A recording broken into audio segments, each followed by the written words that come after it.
Thank you very much, Rahul. Ladies and gentlemen, thank you so much for attending this topical event that has been put together so effectively by Birmingham Jamaat. We've had a wonderful array of speakers thus far, but I wish to begin my discourse with a quote from the Greek statesman, orator, and politician, Pericles, who said, "Just because you don't take an interest in politics doesn't mean that politics won't take an interest in you." With a general election coming up in less than 20 days, Brexit still unresolved, and our country on a knife edge as to where we will go. If there is a time for us to get engaged in politics, now is the time. And so I wish to outline a plan about how we can get greater participation from the Shia community in the political sphere by addressing the following themes. Firstly, we will dispel some myths about politics often articulated. Next, we will address why there is a need for our youth to enter politics. Thereafter, we will look at understanding certain concepts such as the political arena and the concept of power. Following the theory, we will look at how we can practically get involved in the sphere of politics. And finally, it's important to address the long-term aims. For if we want something, we need to be able to know what to do with what we want. So let's kick off with dispelling some of the myths surrounding the idea of politics. We often get asked by those people who want to find out why we want to go into politics, do you think that politics is actually going to change the world? If not, then what's the point? To retort that point, let's turn that question around. Do you think you can change the world without politics? In a democracy, it's clear that politics is the most effective platform to actualize our beliefs, which could influence public policy. And so, as previous speakers have said, it's time that we take our debates from WhatsApp groups and Facebook chats to the Houses of Parliament. Secondly, the world is naturally changing. Politics doesn't change how the world works. It's simply a tool which changes and guides the direction in which the change is occurring. Now, a second myth that is uttered about politics is that Islam and politics are incompatible, and this is something that I find particularly difficult to reconcile with, because I would say that the greatest political leader in the whole of humanity was none other than our Prophet Muhammad, because he drafted a political masterclass in the Constitution of Medina, which saw the documentation outlining a plan for the first multi-religious Islamic nation, which would in doing so unify 8 tribes and act in a way which would produce a just and a fair state. Our belief is that the Prophet Muhammad is a role model in all aspects of life, politics included. And so we should follow him in actualizing this aim of fighting for a just and fair society. And moreover, as Muslims, we have a duty as well to fight for this just and equitable society, and therefore it seems logical that we engage in politics so our beliefs can be practiced in an effective and efficient manner. So why is now the best time to enter politics? Recently, we have seen the growth in populist politics from both sides of the political spectrum. Globally, from Donald Trump in the United States to Viktor Orban in Hungary, and locally. In the UK, we find that our leaders are thriving off the discontent that people feel towards the establishment. Brexit has only polarised politics further. Just look at this election alone. We have the Liberal Democrats standing on a policy appealing to one half of the electorate who feel ignored by the way that the Brexit negotiations have taken place. And on the other side, we have Boris Johnson saying it is Parliament who blocked Brexit, showcasing him as being on the side of the people, therefore portraying him as some sort of standard bearer for Brexiteers. Politics is confusing and at times frustrating, but it's weird to say that these emotions combine to make something that is really fascinating. Now, populism provides a problem and an opportunity, and used in the right way, this opportunity can rectify the problem. The problem is in that some cases, populism chooses to target a group, and more often than not, that group is Muslims. And so, unfortunately, when Islamophobia is constantly hurled at Muslims, we are only equipped to respond with a reactionary response, which often leads us down the apologetic route. This constant state of getting targeted without having the ammunition to respond wields little success in trying to solve the problems that stem from Islamophobia. Because as the common adage goes, and as Mahmoud Uncle alluded to, if you don't have a seat on the table, then you'll be on the menu. In the world of politics, it is a time to facilitate our change from our destiny being written for us to our destiny being written by us. At this point, I must add, we should not judge a party based on one lone fault or a single policy we don't like. When we decide to back a political party, it should not be based on one conversation we may have on a WhatsApp chat or in the mosque, because as Kennedy said, too often we live in the comfort of opinion without the discomfort of thought. So I encourage you not to formulate any political views based on the general consensus you might find within the community, but read and research these policies because they will affect you for the next 5 years. So there is a need for us to enter politics to show the current framework that we aren't some other that they'll just tolerate. We aren't a minority that will be easily silenced. And we aren't a community who will be subject to being called letterboxes, bank robbers, traditionally submissive, radicals, or backwards. But we are a group of people who have so much to offer in sculpting a fairer, more successful, and prosperous future for our country. Yet the opportunity that populism provides is that it gives a larger incentive for the youth to be energized and engaged in politics.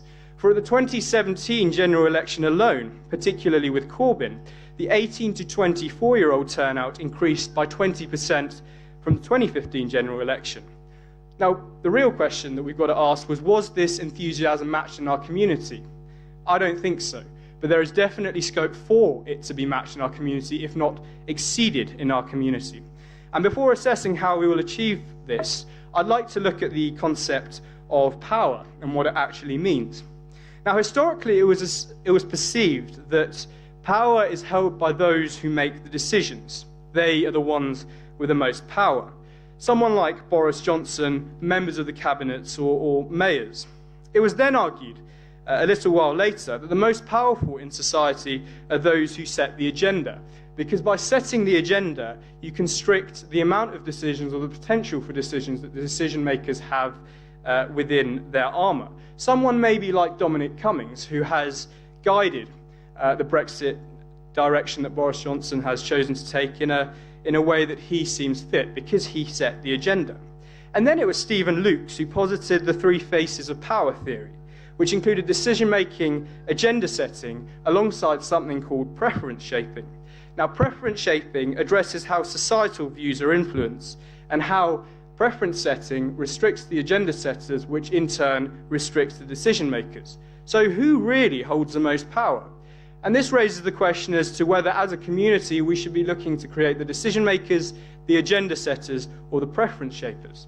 Now, from my experience, these 3 are not mutually exclusive. Because once you break into any network, the doors will open for any one of these 3 areas to be addressed. So, whilst we've spent a long time discussing the theory of how and why it's important to enter politics, I think it's time to talk about the practical elements of how we got there. And there was a phenomenal BBC documentary that I watched called Breaking Into the Elite, for me, which accentuated the key skills needed to empower the youth of today to become the leaders of tomorrow. A lot of people think that academics are the be-all and end-all sort of thing that people need in order to get into politics, because often we find that traditionally a lot of the politicians, or a lot of the top politicians, have had Oxbridge degrees. Yet in my opinion, it is not the academic talent that makes Oxbridge a breeding ground for politicians of the top sort of caliber.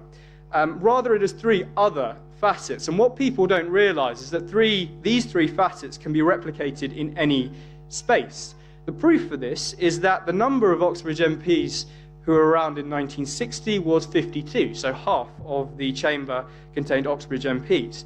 That has reduced to only 24% in 2017. These skills can be replicated, and with greater awareness, they will be replicated. So what are they?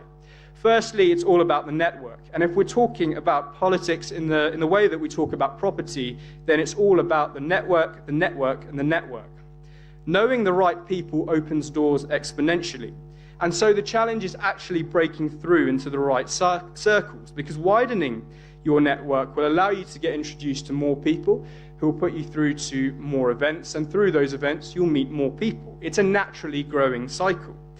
So I think the first step that we need to take is that youth organisations within the mosque or the community need to go to events, need to canvass with MPs who they feel closely aligned with, because then they will open doors to other events and they can grow their network naturally. This is something that the HED department at Stanmore Madrasa used to do so well in the days when it used to invite speakers from outside the community. Next, it is important to equip the people with the relevant skills needed to them by them to enter politics. And so with this comes a hunger to enter politics. And these skills primarily include public speaking, but also drafting letters and interacting with others in a professional manner. This was something that was instilled to me by the Model United Nations framework, which was introduced to me by my Sunday school. Inspired by the concept, I took this to my own school, where I formed a society and led a team of 15 people, where we held a conference which hosted a further 150 students. Moreover, our society was fortunate enough to go and debate in Russia, St. Petersburg, which opened up the international network that we have. And as a result of this, I've set up MMK Public Speaking, where I go into schools and institutions and help the youth and train them to better their public speaking skills. The importance of these soft skills can be summed up by Franklin Delano Roosevelt, who said, "We can't change the future for our youth, but we can change our youth for the future." And the final attribute that I think can be replicated is the I can do anything attitude, and nothing is going to stop me. Because it's with this attitude that your limits are broken, the glass ceiling, as it were, is completely shattered. It's with this sentiment that you'll feel compelled to write to your local MP about an issue that you feel really strongly about. And they will reply. Their job is to reply. If they don't reply, then there's a problem in the system, but from my experience, they will reply. So the onus is on us. The initiative should be from us to break that barrier in the first place, and that comes by writing a letter to the MP. So academics are important, but they're the baseline. More important is the network, the soft skills, and the can-do-anything attitude. And if anyone does find any results, if you write to your local MP, then please do WhatsApp me, and I'd love to know about the results. I think to end, it's important to assess the long-term aims, because we have seen why there is a need for Muslims to enter politics, to be representative of the demographic. But what should this representation manifest itself as? Is our primary aim for entering politics to make the Prophet's birthday a national holiday? In my opinion, that's not the primary aim, but rather we can exemplify the values that the Prophet taught us with social justice and fighting for a more fair and just society. That would have more of an impact than holding his birthday as a national holiday, in my opinion. Because it's important that our aims are not one-dimensional, rather they should address the vital needs of our community, such as homelessness, child poverty, and funding the NHS. Just remember, if we do go into politics, it's not to serve other Muslims, but it's to serve the whole of humanity. That said, it's interesting how much Islam we find in the concept of the welfare state that was formed after World War II. The economic and social well-being of citizens, based upon the principles of opportunity and equitable distribution of wealth, has many, many parallels with our Islamic values. Our British system is far from being bad or terrible, as some brand it. And for me, it exemplifies a lot of Islamic teachings, probably more so than a lot of countries who claim to be Islamic themselves. Now more than ever, however, it is time that we actively pursue and provide the tools to empower the youth of today to become the leaders of tomorrow. Because in politics, nothing happens by chance. If it occurs, you can bet that it was planned to happen that way. Therefore, with a plan, everything is possible, even the first Shia Prime Minister. Thank you very much for your time.